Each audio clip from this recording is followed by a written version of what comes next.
Assalamualaikum. My name is Abdullah Khan, chemical engineering from Dawood University of Engineering Technology, still in progress. Now I am going to discuss basic English grammar in which there is a course outline. जिसमें हमारे पास course outline include है सबसे पहले language, दूसरे पे हमारे पास subject and predicate, third one पे हमारे पास आता है ऑब्जेक्ट, वाइल फोर्थ वन जो लास्ट है हमारे पास वोकेबलरी, उसको हम लेक्सिकॉन भी कहते हैं। अब वन बाय वन इसको डिस्कस करेंगे अपकमिंग स्लाइड्स में।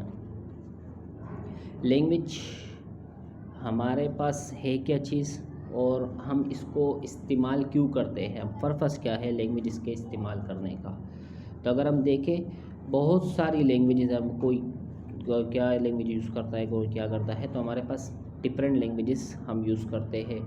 लैंग्वेज का बेसिक पर्पस होता है, ये एक टूल है जिसके थ्रू हम क्या करते हैं, कम्युनिकेशन करते हैं, जिसके थ्रू हम अपने एक्सप्रेशंस, आइडियाज़ वगैरह दूसरों को ट्रांसफ़र करते हैं। और इसके ट्रांसफ़र करने के लिए, अपने आइडियाज़ वगैरह दूसरों तक शेयर करने के लिए हम सेंटेंस बनाते हैं, जिसके थ्रू हम क्या करते हैं, आइडियाज़ शेयर करते हैं।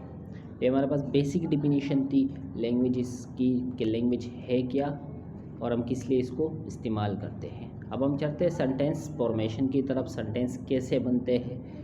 तो सेंटेंस बनाने के लिए हमारे पास एक पैटर्न होता है जिसको हम फॉलो करके हम सेंटेंस बना सकते हैं। यहाँ पे मैंने कुछ बेसिक टूल्स प्रोवाइड किए हैं या लिखे हैं, जैसे कि हमारे पास सब्जेक्ट, वर्ब और ऑब्जेक्ट मिलके हमारे पास एक सेंटेंस बनाता है। तो ये बेसिक टूल्स है किसी भी सेंटेंस को बनाने के लिए। जैसे कि मैंने नीचे एग्जांपल दिए हैं, आई राइट अ लेटर, मैं एक ख़त लिखता हूँ। अगर हम देखें इसमें आई सब्जेक्ट है, राइट वर्ब है, जबकि अ लेटर हमारे पास ऑब्जेक्ट है।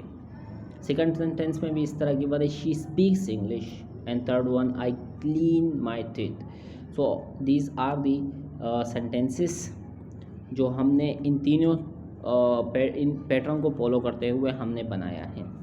अच्छा, सेंटेंस बनाने में जो बेसिक इम्पोर्टेंट चीज़ है जिसके बगैर हम केले के सेंटेंस या हम नहीं बना सकते, या सेंटेंस बनाने के लिए हमें उसकी ज़रूरत होती है, तो वो वर्ब है।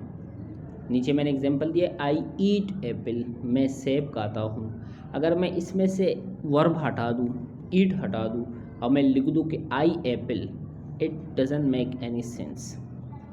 अगर मैं वर्ब हटा दूँ तो ये कोई सेंस नहीं दे रहा है, तो ये जुमला इनकरेक्ट हो जाएगा। हाँ, वर्ब चाहिए होता है हमें सेंटेंस बनाने। अगर मैं लिख दूँ आई ईट, ये सेंस दे रहा है मैं खाता हूँ, या मैं लिख दूँ ईट एप्पल, सेब खाता है, तो ये भी एक सेंस दे रहा है। So it's mean that verb is necessary in order to make a sentence. अब हम चलते आगे, सब्जेक्ट और प्रेडिकेट क्या है इसके बारे में हम बात करेंगे। सब्जेक्ट किसी भी शख्स या चीज़ के नाम को ज़ाहिर करने के लिए या उसके बारे में बात करने के लिए जो हम वर्ड इस्तेमाल करते हैं उसको हम सब्जेक्ट कहते हैं। जबकि उसके बारे में जो हम बात करते हैं, उस नाउन या पर्सन या थिंग्स के बारे में, इसकी जो भी डिस्क्रिप्शन होती है रिमेनिंग सेंटेंस में, वो प्रेडिकेट कहलाता है। जैसे कि एग्जांपल है, he has a good memory. He इधर क्या है, सब्जेक्ट है हमारे पास जिसके बारे में हम बात कर रहे हैं, और हम बात क्या कर रहे हैं, हैज़ अ गुड मेमोरी, उसकी मेमोरी अच्छी है। तो हैज़ अ गुड मेमोरी ये हमारे पास प्रेडिकेट कहलाता है। सेंटेंस के दो पार्ट होते हैं, एक सब्जेक्ट और एक प्रेडिकेट।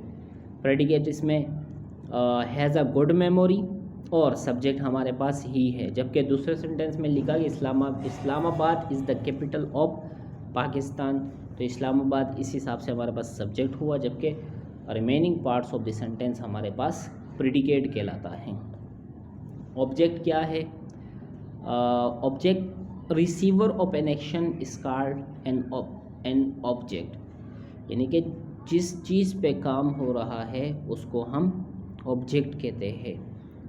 जैसे कि शी कुक्स फूड, वो खाना पकाती है।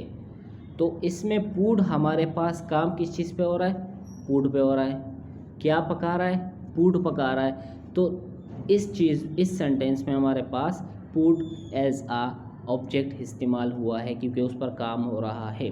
दूसरा sentence, they play a game, इसमें हमारे पास गेम एक ऑब्जेक्ट है जिस पे काम हो रहा है वो खेल रहे हैं।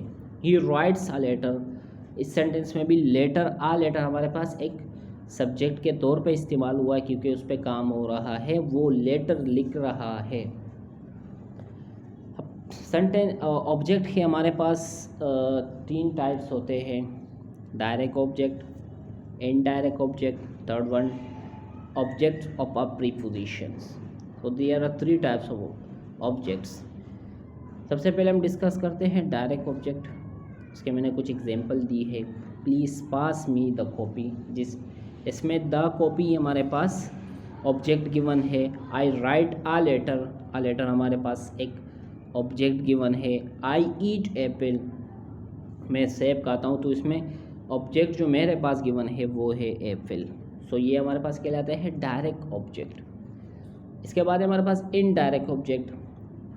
इनडायरेक्ट ऑब्जेक्ट जैसे कि एग्जांपल है आई राइट हिम अ लेटर, इसमें जो हिम गिवन है ये हमारे पास इनडायरेक्ट ऑब्जेक्ट कहलाता है।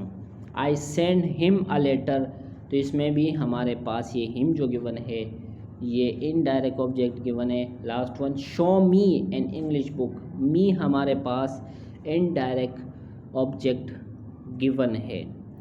So third one object of preposition. Example I go to school by bus, noun जो लास्ट हमारे पास ऑब्जेक्ट गिवन है एज अ नाउन बस, उसके साथ बाय जो लगा हुआ है ये प्रीपोजिशन है, तो इसको हम कहते हैं ऑब्जेक्ट ऑफ प्रीपोजिशन, यानी कि objective prepositions. Ali lives near my house, तो near my house is called object of preposition क्योंकि माय हाउस के साथ नियर लगा हुआ है। नियर जो कि हमारे पास क्या कहलाता है, प्रीपोजिशन कहलाता है।